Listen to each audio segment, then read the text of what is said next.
Welcome back. This is K24 this morning. It's the second half of our newspaper review, talking about, a journey of political slogans. But how's the delivery rate? That's what we're looking at right here. Let's have a question up. What has the Uhuru Kenyatta administration promised and successfully delivered? The WhatsApp number is at the bottom of the screen. You can chime in on the conversation there. You can also get me on Twitter at I am Jeff Mote or at K24TV. We have some WhatsApp messages that you have sent in. Let's look at that. Hello Jeff, mi naonelea hii mambo ya manifesto ifuatiliwe kabisa. If you don't meet at least 3/4 of your manifesto, I don't think you should vie for that seat again. That's Ken from Kirugoya. Yeah, so be careful on the promises you make as a politician. Okay, let's see. I think affordable secondary education is one that Uhuru got it right. Many of those who completed primary education were never able to proceed to secondary school, but right now every child can afford to move to secondary school as well. Uhuru is the first president to oversee the implementation of county systems of government. He has really weathered many challenges and has appreciated the fact that Kenya needs devolution for grassroots development. Jenga Wakongo from Kihara. And the last one is, there's one thing he forgot to promise but 100% delivered, and that is corruption. Okay. Keep them coming in. The number, of course, is the WhatsApp number at the bottom of the screen. You can also get me at I am Jeff Mote or at K24TV. We didn't see that coming. Let's move this along, because even as it stands right now, Derek, I want to have you in on this one as well. We're at a point where lots has been promised as far as this government is concerned. And as Ruth has said, probably it's because we are skewed seeing the negative more than the positive. Do you think that's it, that there's a lot going on the positive, but nobody's talking about that, Derek? I tend to differ with some of the people making their comments there, because I believe that the president and his campaign team went around the country telling us something about unity. Unfortunately, they have not delivered that. I'm so sorry that they have given us a shambles of an administration, and they have totally failed to support our anti-corruption crusade. And as Ruth says, we see what they have not delivered, but I don't see what they have delivered in terms of development for the common man. Unfortunately, history has it that Uhuru Kenyatta was the first president under the new the constitutional dispensation, which we might be doing away with some of the bits, considering that the BBI is going to introduce some things that go with ethos and self-discipline and morals. I don't know why it should be part of BBI or a constitution argument. But I tend to believe most of the things Uhuru Kenyatta promised never delivered in term 1 and only came to do it in term 2 when he did not have the unity of purpose they had in the first term. Probably somebody sent a comment there that after the handshake, things went south. I believe they went south, and they are really pear-shaped as we speak. But I'm always convinced that there is a way this country has moved forward, and probably not because of Uhuru Kenyatta, probably because he's offered the conducive environment to have it happen, but he's not given every child a laptop. I believe some of them are doing class 7 now. They have not received their laptop since 2013. He has not shown us how to make Nairobi a great city. He has allowed the cartels to do so many things, bad things to this nation. And it's an afterthought, as I said, that he decided to bring Major General Badi to steady a ship that was sinking 2 years to his final date in office. And let's always believe that it's not only the president who can make some of these things happen, because people will say that probably COVID-19 served him a bad shot, but without COVID-19, America is still donating billions. One of the most ravaged countries is donating billions to other nations of the world. I tend to believe Uhuru overshot, and the sloganeering they had in 2013 was more futuristic, and it was more of a daydream that was not bound to happen at all. Okay. There is no stadia. They have eaten the stadia of cash. They've eaten medicine cash. They've brought us corruption at the Ministry of Education, Health, Internal Security, and all these things. We should remember Uhuru for delivering what he told us he would. And I pray to God that he can manage it in the coming 2 years. Okay, a lot of negativity coming from Derek right now. Let me try and steer that ship back, because Yes. even as we talk about Uhuru Kenyatta and probably what he promised versus what he delivered, there's also something interesting in terms of different administrations coming in. There's a lack of follow-through, because as President Charles, you will come in with what you wanted to do. When you leave office, Ruth comes in, leaves that project, starts something else. I'll come in, leave what Ruth did, start something else. And that seems to be a key, soft underbelly from where we stand, because you look at other countries around the world, there's a clear trajectory where you want to go, and every administration pushes in that particular direction. What happens here? Because we had Vision 2030, and everybody was talking about how well crafted it was, how we are moving in a certain direction. Now we are talking Big Four. Now we are talking BBI. And it seems like every single administration comes and moves and leaves what was done before. How do you have that sense of continuity, Charles? I think that is the most amazing confusion that is in this country, because there is nothing further from the truth than that. And I think what we need, and I will always say this every time I get an opportunity, we need to either have the office of the government spokesman styling up, working, or just ship it out, because this confusion should not be there. It's not like Vision 2030 has gone anywhere. That's a long-term plan, and it is there. Everything around, we are working around it. It's not like the provisions in the Constitution on socio-economic rights has gone anywhere. If you look at the socio-economic rights that are provided for in the Constitution, we are talking about affordable housing. We are talking about health for everyone. We are talking about education for our kids. Those are the things we are talking about. They are provided for in the Constitution. What Uhuru is doing is actually implementing these things that are provided for, including the long-term plan as contained in the long-term plan that we are talking about, that we call Vision 2030. Everything is right in there. Those are the boundaries. We are operating from in here. The fight against corruption. How can someone talk about Uhuru not fighting corruption when he's the first person that has made corrupt guys get scared for real? You know, people are scared of Kinoti. You remember one time, I don't know, a governor, Kinoti is walking in to take tea, and a governor walks out through the back door. And then Cartel start fighting that, saying, okay, you are arresting us on Fridays, you should be arresting us after Sunday when you go to church, you should arrest us, you should take us to court this day, you should treat us nicely because we are big people.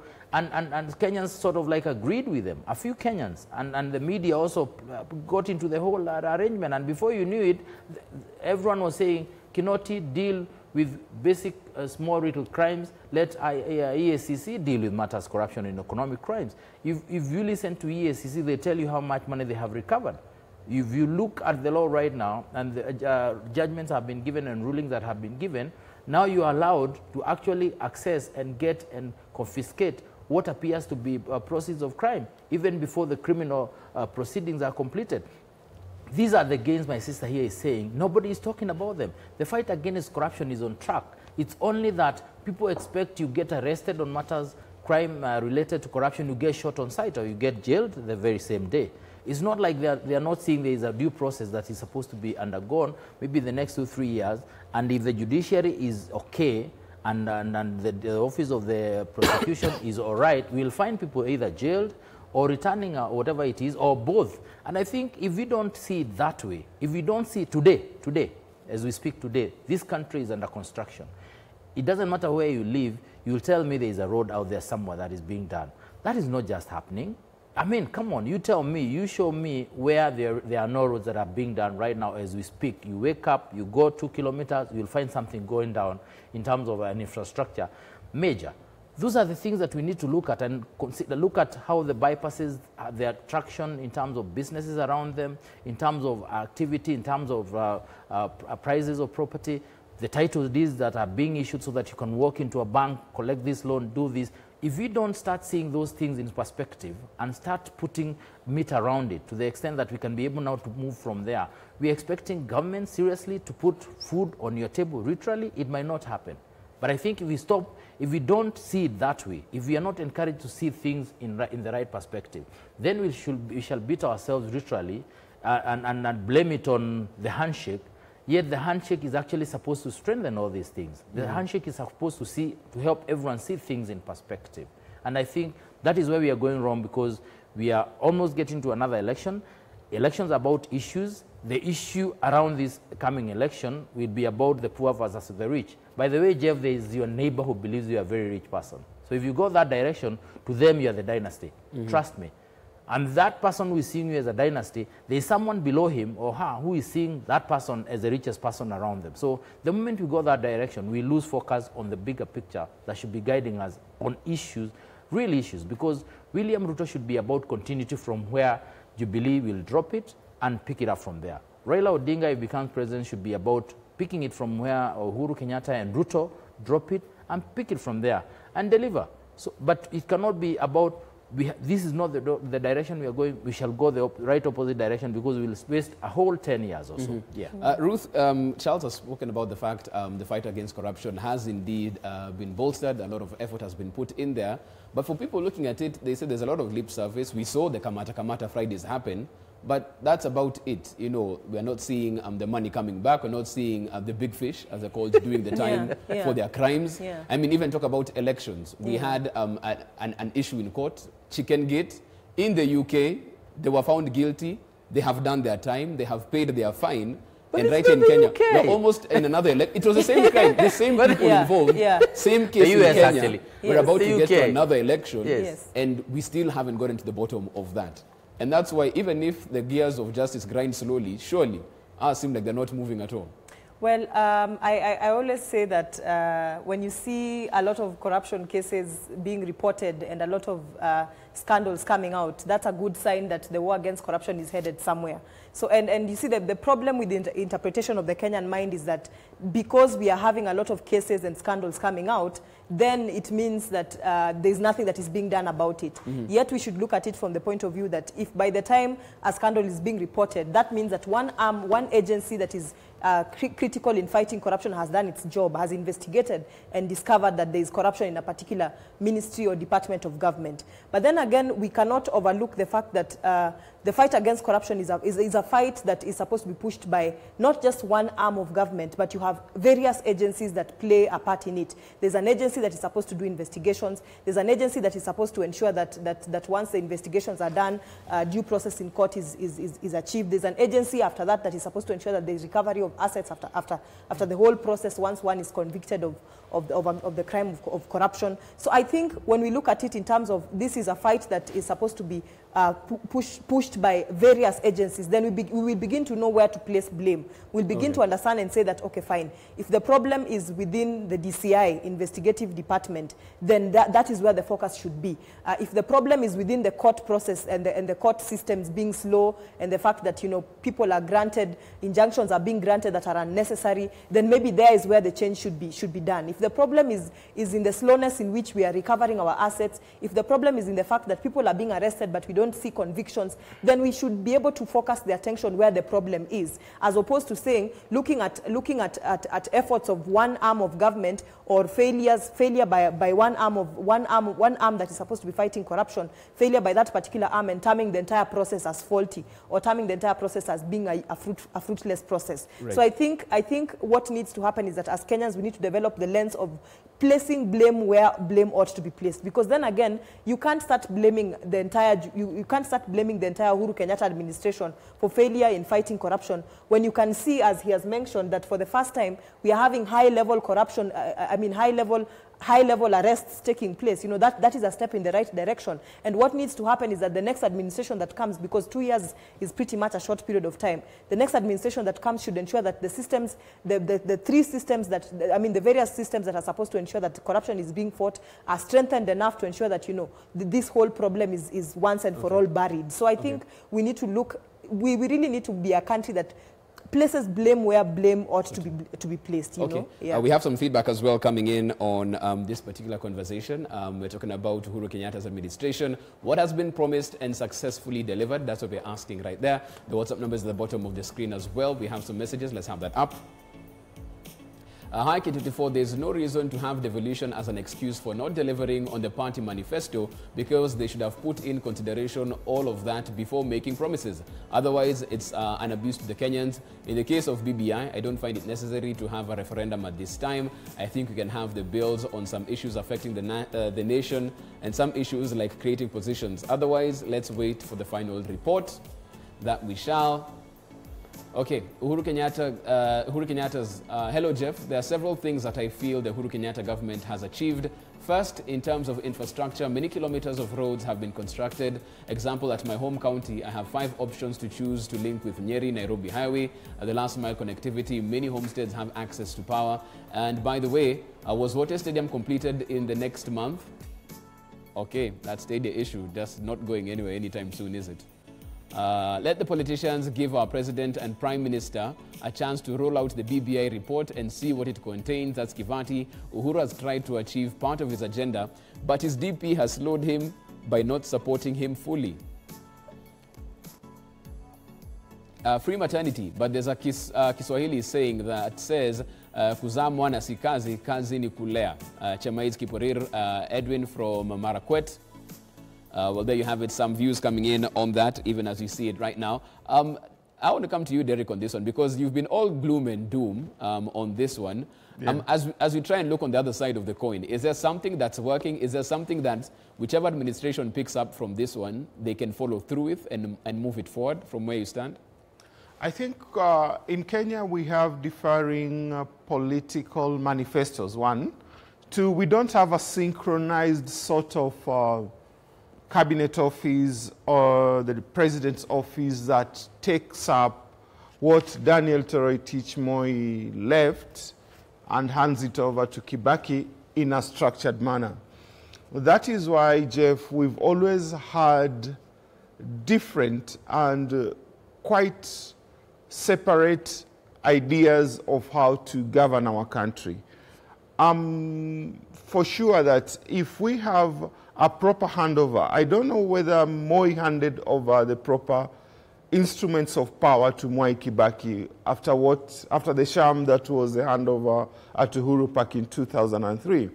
But that one aside, I've always believed that we need to have this synchronized process of handing over or handing down what you are doing to the next occupant of that important office. We have had a situation where cabinet minister, let's go back to that level of the CS.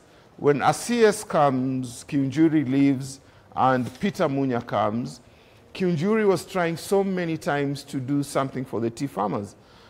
A day after Kiunjuri left, Munya came and started a process which has sort of embarrassed the Kiunjuri team, because the ambitions are day and night. It's chalk and cheese when you try to compare the two. And I'll go back to what I've been telling you, is that we need this structured process like the one Mwai Kibaki left to Uhuru Kenyatta when financing education in this country. He left to Uhuru with the primary school education 100% funding. Uhuru Kenyatta came up with the secondary school funding, which Kibaki had started, but he made it look so easy. And because there was that structured process where Mudhaura, Joseph Kinyua, and the technocrats around them know what is going on. Today, God forbid, we have a new administration that is not part of the Jubilee process.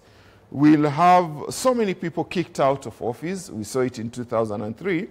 And then we bring a totally different system to kickstart another process of doing the roads, education. They only don't touch military for obvious reasons, but all other key drivers of our economy are interfered with. You have new faces coming from I don't know where. Somebody who was in the streets is given a big job. We saw it in the youth fund. And 2 years later, there were so many sackings because most of them don't even know how government works. And this is why I'm saying we need a structured cabinet office that tells you, Jeff, you are the CS education, this is what happens. We don't need a process where Ruth Ambogo is known to be a youth expert. When she comes there, she comes with a totally different team. Guys who had been there for 7 years, 8 years are kicked out, and somebody comes from the bush because he was sloganeering during the campaigns to take over an important office. Okay. I want us to move it forward. We have 3 or so minutes before we bring this to a close. And I want us to take it back to where we started this particular conversation. Yes. Some dailies calling it a power weekend for the president. Others talking about the stage being set. What we do know is that this second draft of the BBI will definitely be out this weekend, next week. Is the BBI the next slogan that we're going to be hearing this year? I wish the next It will solve everything. BBI will solve everything again. Here we are. I wish the next big party is called Building Bridges, Political Party of Kenya, or something like that. Because, I mean, if taken literally, then it works. And let me remind my brother, we have even the law on assumption of office of the president now, courtesy of how the assumption of office, Kibaki time, was handled. Now we have a clear, smooth way. We even have assumption of office of the Governors Act law on how that again happens. And I think Uhuru is the first person to say, no new projects, let us first complete the projects that have been there, even by his own administration first term.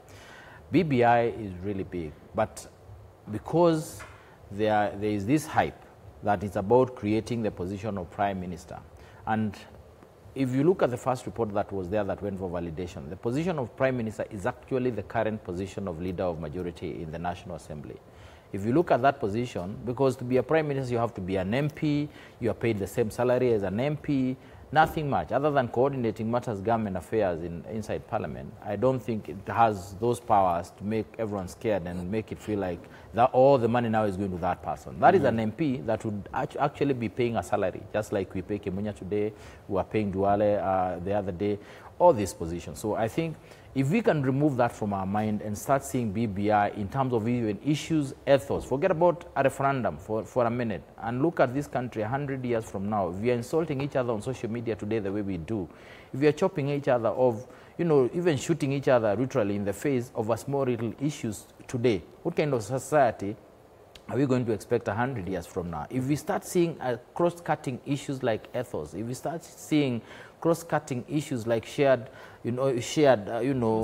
prosperity, and being a responsible person, not just looking up to government to deliver things on your table. Much as you have the rights, you have the responsibilities. If you stop seeing the other bigger things that are talking about 10 billion for a referendum to do this, 10 billion for the referendum to do the other one, we start seeing the smaller picture that looks small only because it's small in our mind, but it's affecting us in a very big way. Okay. Are you proud of the kids that you see on social media? Are you proud of the things that you see? And those are the issues that we are trying to address. The church is addressing the same, courts are addressing the same. Everyone is saying, let us look for alternative arbitration. Even the courts are tired of handling some of these things. If you can see the bigger picture and appreciate, especially personally, appreciate the fact that the voting system that we have is non-functional. It's not going to help us go anywhere. I am personally praying again and again that we are going to change the voting system from plurality to proportional representation. I know some members of Parliament, National Assembly and Senate might not be very happy when the party becomes stronger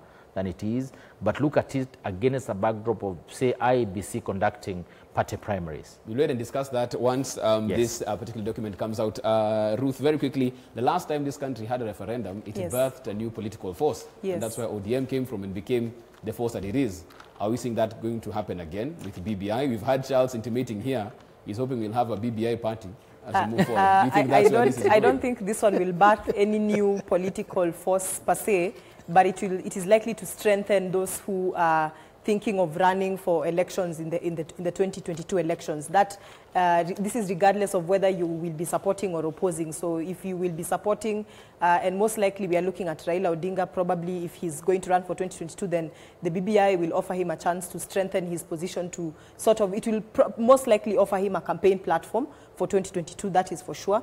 And also for William Ruto, if in case, I mean, going by the rumors and the expectations that he might actually oppose the report, if that becomes the case, then it's also going to strengthen his position, because by the time his position for 2022 elections, by the time he shall be opposing this particular report, he shall be having strong views that he hopes his people and his followers align themselves to. So I don't think we will see the birth of any new political movements per se, but the strengthening of those who are already in the race. Okay. Yeah. Derek, I'll come to you very quickly. 30 seconds on this one as we close. Starting where finishing up where we started off this weekend, quite a key one for Uhuru and Raila, of course, as they bring BBI to the masses next week proper. If anything, if going by the daily is anything to go by, do you think it's smooth sailing for them at this particular point in time? Yeah, it will be a momentous weekend for Kenya, considering that maybe if the rumors we have is true, that the BBI will be officially midwifed, then we'll have it next week. But it will not be smooth sailing, because already people have taken positions, and you know how politics polarizes our great nation, Kenya. Okay. And I just pray that they will walk out of it and leave Kenya united as it was during the happy times. We forget about the politics, the electioneering slogan called Hustler Nation, and the dynasties, and we forge ahead with a great development agenda that will keep us united. Okay, Derek, thank you so much for that. Of course, we're winding up the show. But before we do that, of course, some feedback coming in. We had asked about Uhuru Kenyatta and, of course, in terms of his administration, what promised and what was successfully delivered. Let's have that up. Hello, Jeff. In Swahili, we say, Mgala muwe na haki umpe. Let Kenyans be patient with the BBI duo, for we might be blocking a good cause because of our different political ambitions. Isaac Odor from Athi River. President Honorable Uhuru Kenyatta, his deputy Honorable Dr. William Ruto, promised the people of Kenya the Big Four agenda of development, which is still underway. Failure to both are answerable. The last minute can save a man. There's still enough time to do at least some of these. That's Wilson Etich from Bomet. Hello, Jeff. I'm glad to get those conversations hot. I wonder what handshake was meant to bring. I think it was to sideline DP, and it has resulted to slowing down development. Let them involve the DP, and the Big Four agenda will be finally achieved. I'm Collins from Kericho. The last one. Hello, good morning, K24. I'm grateful for the government, but delivery on the manifesto of the government is staggering. I'm afraid the successor from this government have a long way to go. Poor delivery on the Big Four agenda. Okay, that's why we wind it up as far as our newspaper review is concerned this morning. Many thanks for making time, Charles Munywe. Asante sana. Ruth Ambogo, thank you so much for your time as well. Derek Oteno joined the conversation as well. Asante sana. We take a short break now. We are back on the other side. We get interactive. It's a Hangout Friday, so you know music in plenty as well. This is K24 This Morning.